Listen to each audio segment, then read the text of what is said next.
법무법인 해율 이채용은 파트너 변호사님, 뉴스버스 윤진희 기자님께서는 지금 자리에 앉아 계신데요. 그리고 토론 진행에 아주로 MP 장용진 편집국장님께서 도움 주시겠습니다. 네, 마스크를 벗는 게 낫겠죠. 예. 앞에 두 분 말씀 잘 들었습니다. 두 분은 제가 설계자라고 소개를 드릴 수 있을 것 같습니다. 김인혜 교수님께서는 아마 문재인 정부의 이 검찰 개혁 그리고 사법 개혁을 설계하신 분이라고 말씀을 드릴 수 있을 것 같고요. 우리 이찬희 회장님께서는 사실상 공수처의 설계자라고 해도 과언이 아닐 것 같습니다. 제가 지금 지금 현재 유튜브로 지금 지금 현재 토론회가 중계되고 있는데 많은 분들이 저분이 누구시냐라고 하시는 분들이 계세요. 그래서 제가 설명을 드리려고 했었는데 너무 길어질 것 같아가지고 간략하게 소개해드리면은 지금 공수처의 출범이 사실 많이 지연됐지 않습니까? 근데 지연되던 그 공수처의 공수처장을 사실상 지금의 그 김진욱 처장님으로 정할 수 있도록 어떻게 보면 결정적인 역할을 하신 분이다. 그리고 공수처의 지금 핵심적인 인력들을 배출하셨다라고 해야 되나요? 그런 역할을 하신 분이기 때문에 공수처의 산파역이다 이렇게도 불리시는 분입니다. 그러다 보니까 막상 당신께서는 좀 반대를 하셨다고 하시지만 실제로는 산파역을 하셨다. 근데 아까 반대하셨다는 말 때문에 어떤 분이 되게 저 사람이 저런 이상한 사람이냐라고 댓글을 올리신 분이 있는데 오해십니다. 제가 그 말씀 미리 전해드리고 시작하겠습니다. 오늘 이 자리에 지금 윤진희 기자와 이충윤 변호사님 나와 계신데요. 자, 우리 첫 번째 얘기부터 좀 시작을 해 보겠습니다. 두 분 먼저 우리 먼저 발표하신 우리 교수님하고 변호사님한테 질문하실 게 각자 좀 준비하신 게 있을 것 같은데 한 말씀부터 시작하시고 해볼까요? 안녕하세요. 뉴스버스 윤진희 기자입니다.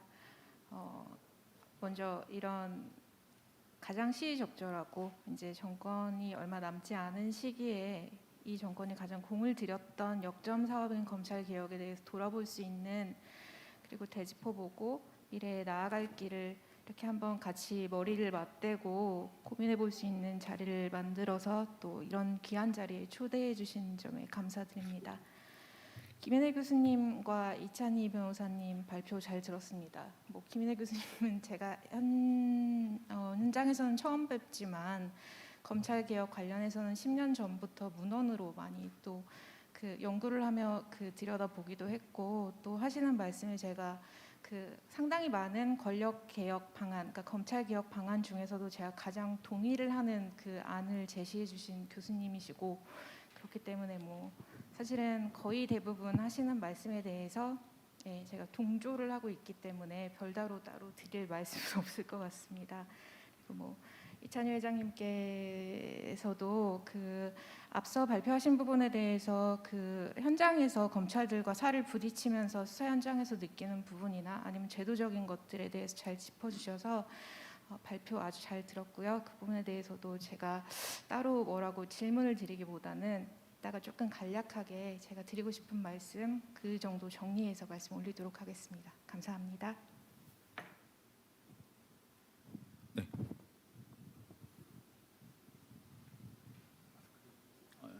하신 대로 하십시오.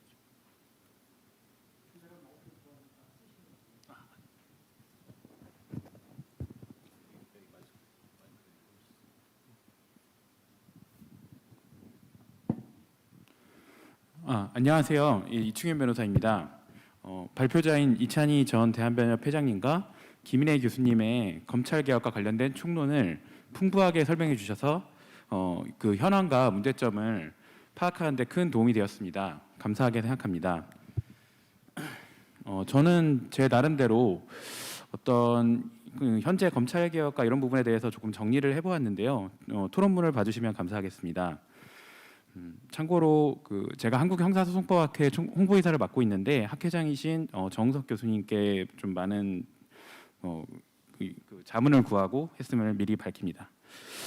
네, 검찰 개혁의 계기. 이제 국민에게 검찰이 정치 권력의 도구로 쓰인다는 불신이 어느 정도 존재한다고 생각합니다. 그동안 그러한 불신이 계기가 되었다고 생각을 하고요. 그동안 국민 전체가 아니라 어떤 기득권 집단을 위한 봉사자라는 의문의 눈초리를 받아온 측면이 있습니다. 이는 민주화가 이루어진 지금도 크게 다르지 않습니다. 그 기소 독점주의에 기초한 공소권은 권력 비호의 대가로 그 어떤 기득권을 공고히 하는 수단으로 비춰지기도 했고, 또한 뭐 공소권과 불기소 처분 권한에 대해서 자의적으로 사용하거나 남용했다는 비판을 받아온 측면이 있습니다. 과거 군사 정권에 직접 참여한 검사들이 원조 정치 검사였다면 민주화 이후에 검찰이 좀 비대해지고 막강해지자 수사를 통해 권력에 아부하는 새로운 정치 검사가 등장했다는 비판 또한 존재합니다. 이로 인해서 뭐 기브앤테이크나 인사 이런 부분에 문제가 있었고 국민의 검찰 개혁 염원이 점점 커져왔다고 생각합니다. 그리고 이제 현 정부에서 추진하는 데 이르게 된 것이죠. 그런데 이는 검경 수사권 조정 같이 현재의 소기의 검찰 개혁이 이루어진 현 정권에서도 다르지 않은 측면이 또 보이고 있습니다. 어떤 집권 권력층을 수사하면 인사 보복을 당하는 경우가 있고요. 그에 대한 수사를 어떤 무마했을 경우에 또 특혜로 비추어지는 어떤 면을 받는 측면이 있습니다. 최근에 대장동 사건 수사팀에 대해서 비판이 어느 정도 존재했던 점도, 사회적 비판이 존재했던 점도 무시하기는 어려울 것입니다. 이러한 검찰 개혁이 나아갈 방향에 대해서 여러 교수님들과 학자 여러분께서 어떤 방향을 제시해 주셨는데요. 크게 나누면 내재론과 외인론으로 그 두 가지로 나눠 볼 수 있습니다. 내재론이라 하면 검찰의 현재 상황을 어떤 정치 검찰, 부패 검찰이라 진단하고 그 궁극적 해결책을 그 검찰권의 견제와 축소해서 찾는 것입니다.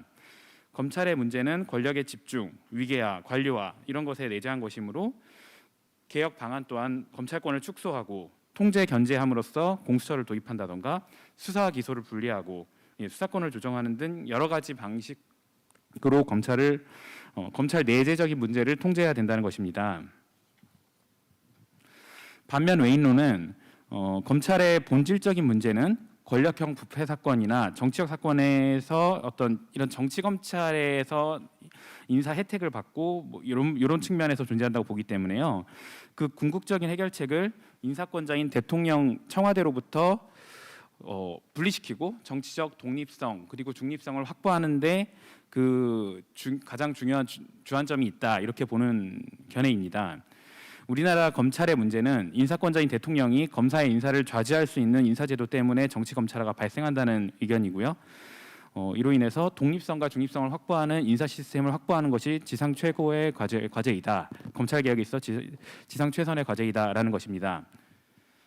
내재론이 내세우는 방안에 대해서 물론 굉장히 중요하고 논의가 많이 되었는데요. 그럼에도 불구하고 비판이 존재합니다. 공수처는 수사권과 그리고 일정 층에 대한 제한된 기소권을 가지고 있죠. 그런데 이제 공수처는 누가 통제할 것이냐 이런 부분에 대한 비판이 존재합니다. 또한 수사 기소 분리로 인해서 현재 사법 경찰이 이전보다 조금 더 상당히 막강한 권한을 가지게 되었는데 그 사법 경찰권에 대한 통제는 누가 할 것인가 이런 부분이 문제가 되고 검경 수사권 조정 이후 변경된 실무에서도 조금 문제가 되는 면이 있는데요. 이는 뒤에서 조금 더 말씀드리도록 하겠습니다. 검사장 직선제 같은 경우는 학계에서 많은 비판이 있었는데 원조인 미국에서도 수사기관의 정치화를 초래했다 이런 비판을 받고 있습니다. 네, 제가 생각하는 검찰 개혁의 주안점을 조금 말씀드리도록 하겠습니다. 주권자는 검찰이 엄정한 법 집행을 통해서 사회적 정의를 수호하고 서민을 안전하게 보호하는 법적 울타리로 기능하기를 원합니다. 범죄에 대한 국가적 대응이라는 본연의 임무를 충실히 수행할 것을 요구하고요. 실제로 실무에서도 고소와 고발을 경찰에 하겠다고 하면 의뢰인들께서 조금 검찰에는 안 되냐 이렇게 많이 말씀을 하시는데 현재는 검경 수사권 조정으로 인해서 뭐 6대 범죄야 중요 범죄야 이런 식으로 관할이 나눠져서 이런 점에서 검찰의 고소 고발을 접수하기 어려운 점이 있습니다.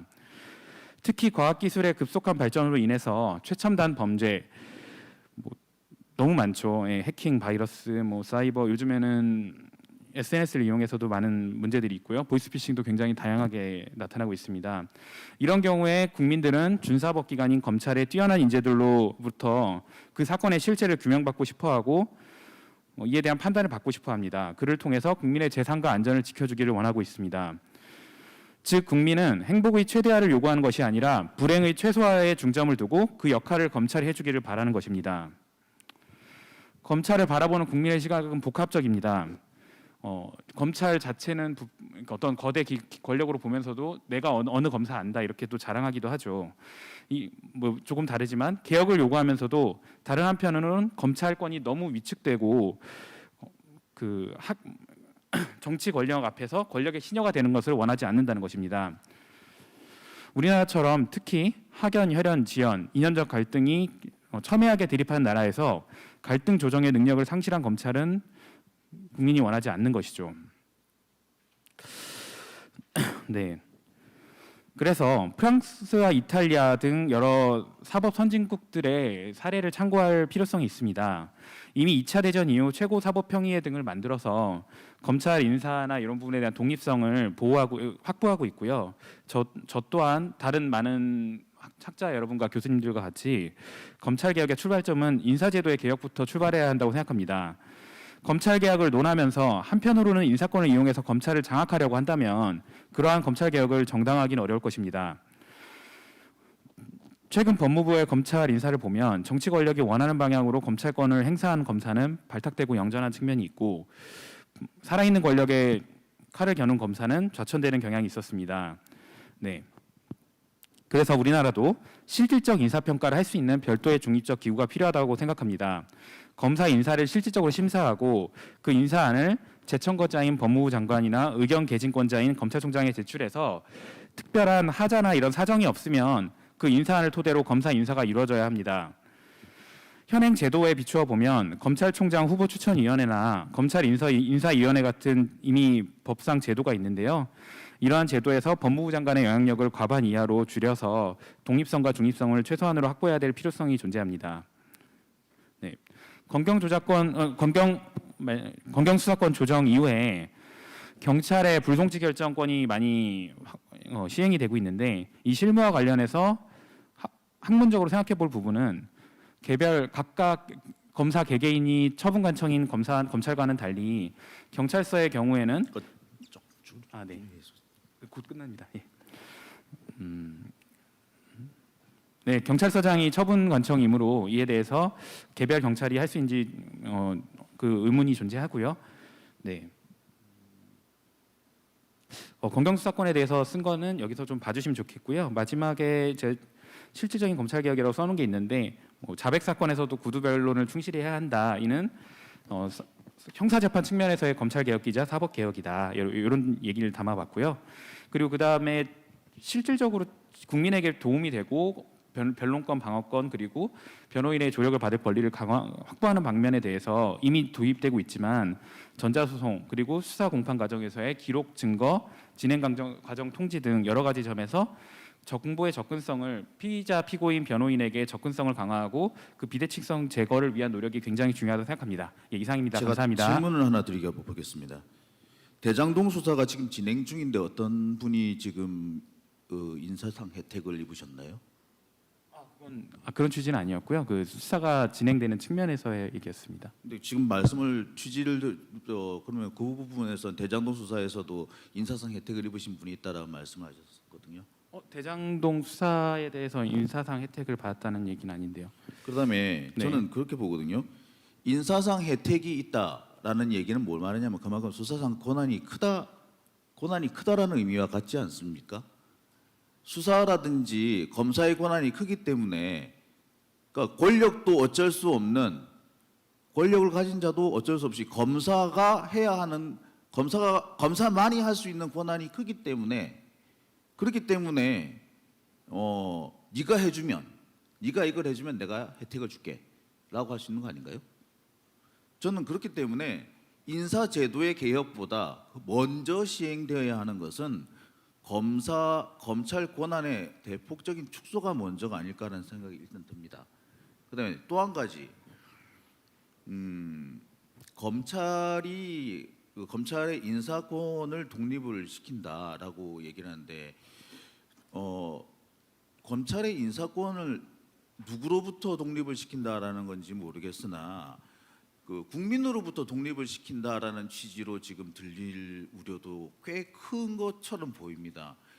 인사권의 독립을 독립을 얘기하려면은 가장 기본적으로 얘기해야 되는 것이 정치 권력으로부터 독립하겠다라는 얘기를 하는 게 아니라 우리는 국민으로부터 선택을 받겠습니다라고 하는 게 맞거든요. 그렇다면은 그 검사장 직선제는 이거는 정치화되기 때문에 못하겠습니다라고 하면서 정치 권력으로부터는 독립하겠습니다라고 하면은 뭘 하겠다는 건데요?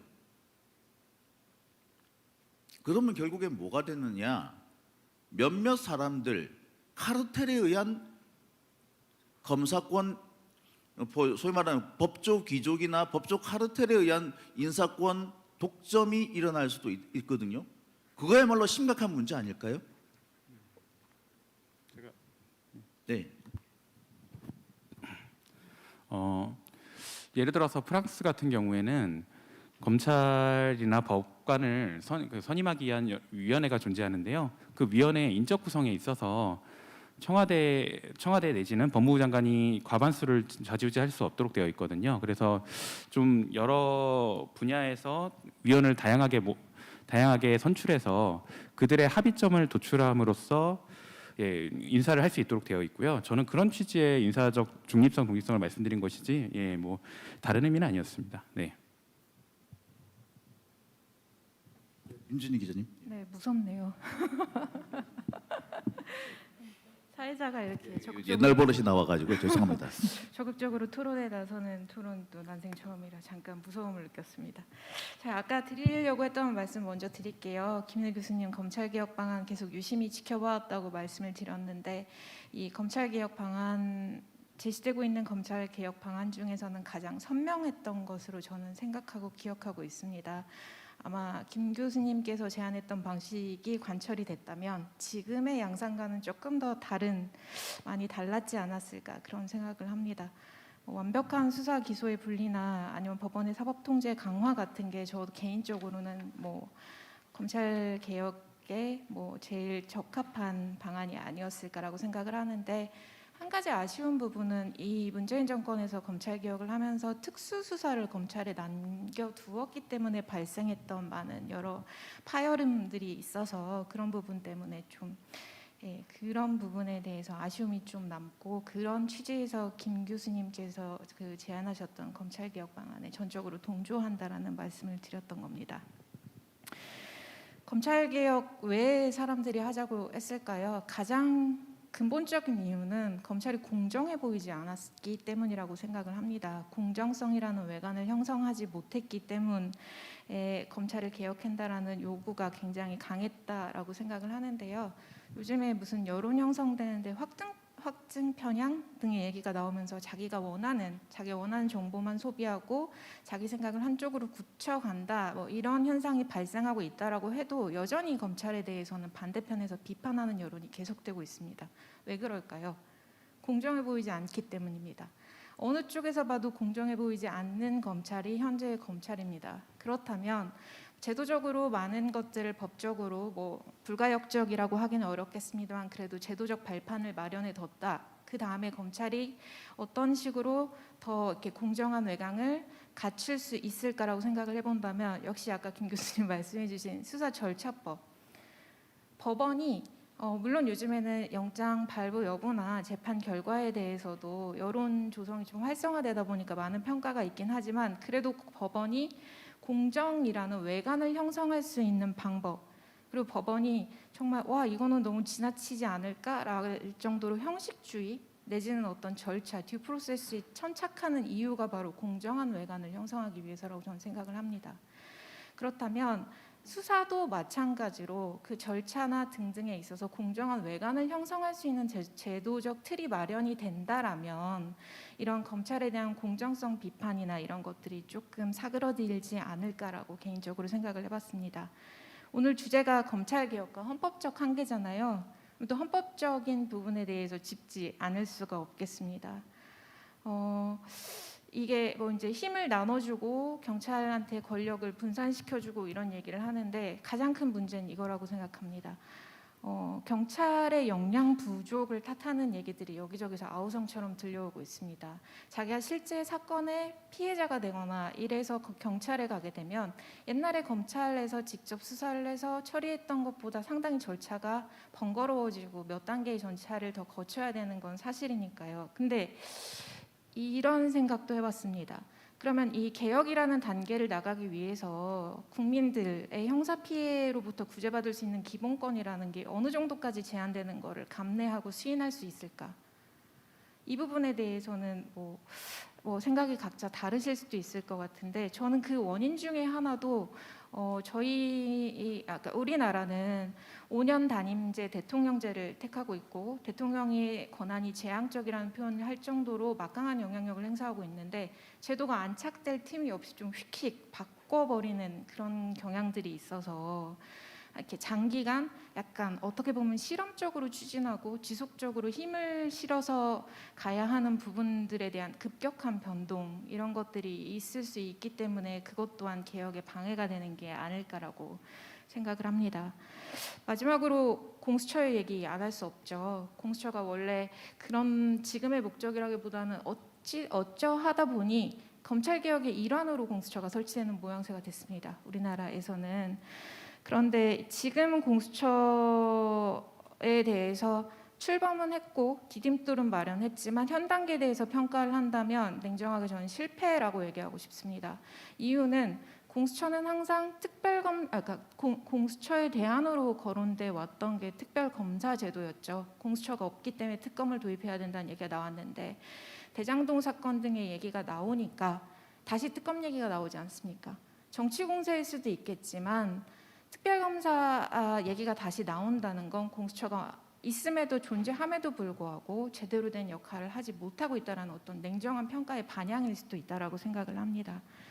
걸음마를 뗀 지 얼마 안 되는데 달리기를 원하느냐라고 하기에는 글쎄 많은 검사들이 문제가 생기면 자신의 수사를 공수처에서 담당해 주기를 원한다는 그런 현상으로 나타나는 그것들이 의미하는 바를 한 번쯤 되돌이켜 볼 필요가 있지 않을까라고 생각을 합니다. 공수처법 역시 너무 커도 안 된다. 너무 작아도 문제다. 각양각색의 다 입장 따라 다른 판단을 하시는데 이제 좀 어떤 사회적 합의 내지는 이런 것들을 거쳐서 공수처법도 다시 한번 매만지는 그런 절차를 거쳐야 되지 않을까라고 생각을 합니다. 여기까지 제 짧은 생각을 말씀드렸습니다. 감사합니다. 제가 갑자기 흥분을 해가지고 죄송합니다.